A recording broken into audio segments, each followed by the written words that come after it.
J'ai participé l'année dernière, c'était en automne 2014 donc, à une manifestation qui s'appelle Tumuluzli. Et on m'avait demandé de faire un travail, faire un atelier de gravure qui avait rapport à la guerre de 14. C'est le centenaire du début de la guerre, donc c'était d'actualité. Et donc j'ai une activité de plasticien graveur et on m'avait demandé de faire cet atelier de gravure. Alors il fallait que je trouve un sujet, avec la guerre de 14, bon, bien sûr il y avait les tranchées, il y avait les explosions, il y avait tout ça.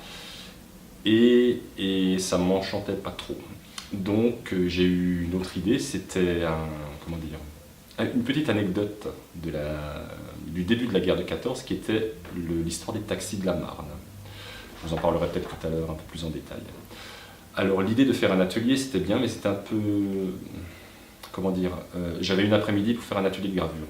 Donc proposer au public de graver et d'imprimer, c'était un peu juste.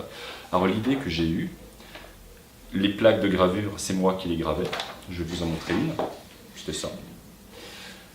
Donc j'avais fait tout un jeu de plaques et le public les imprimait. Les imprimait d'une manière tout à fait artisanale, c'est-à-dire qu'ils ancraient, non c'est moi qui ancrais, ils mettaient une feuille de papier et ils imprimaient d'une manière très simple, soit avec une cuillère, soit avec un galet concave. Et ils repartaient avec leur petite gravure. Je pose, je vais vous mettre une protection dessus, là ça doit être bon aussi. Arrête-toi, on regarde, on lève le caillou.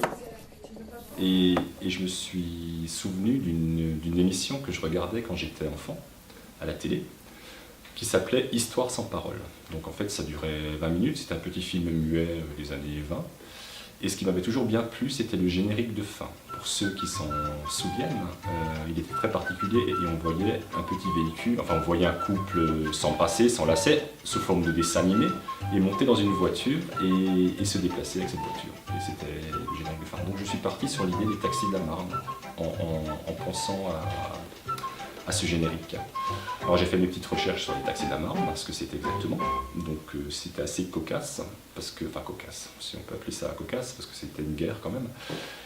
On voit, en fait les Allemands étaient très proches de Paris et il fallait absolument déplacer une armée vers le front. Donc le préfet de police ou le préfet militaire de la ville de Paris a eu l'idée de réquisitionner tous les taxis encore à disposition de la ville de Paris, de charger les soldats là-dedans et les emmener sur le front. Mais en fait, c'était plus anecdotique qu'autre chose parce que les vrais militaires, enfin le gros de la troupe a été transporté en train, c'était qu'une toute petite partie qui a été transportée en taxi. Et la chose à noter, que peu de gens savent, c'est que l'État français a payé la course au prix normal d'une course de taxi de l'époque. Voilà.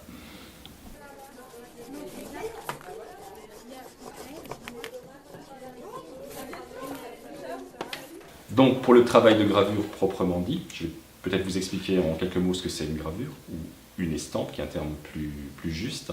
C'est un travail gravé dans une plaque de métal ou de bois. Pour cet exemple, c'est du bois. Et ce qu'on appelle gravure, c'est le résultat imprimé. Donc j'allais pas venir avec une seule gravure, vu que le public était assez nombreux. Donc j'avais décliné le même travail sur plusieurs plaques. Et l'idée était de faire une suite, c'est-à-dire que ces plaques étaient tout en longueur, donc on voyait la route qui était dessinée, le taxi qui roulait, et donc il y avait 7 versions différentes. Et si on les mettait bout à bout, on faisait effectivement une noria de taxi comme les taxis de la Marne de l'époque.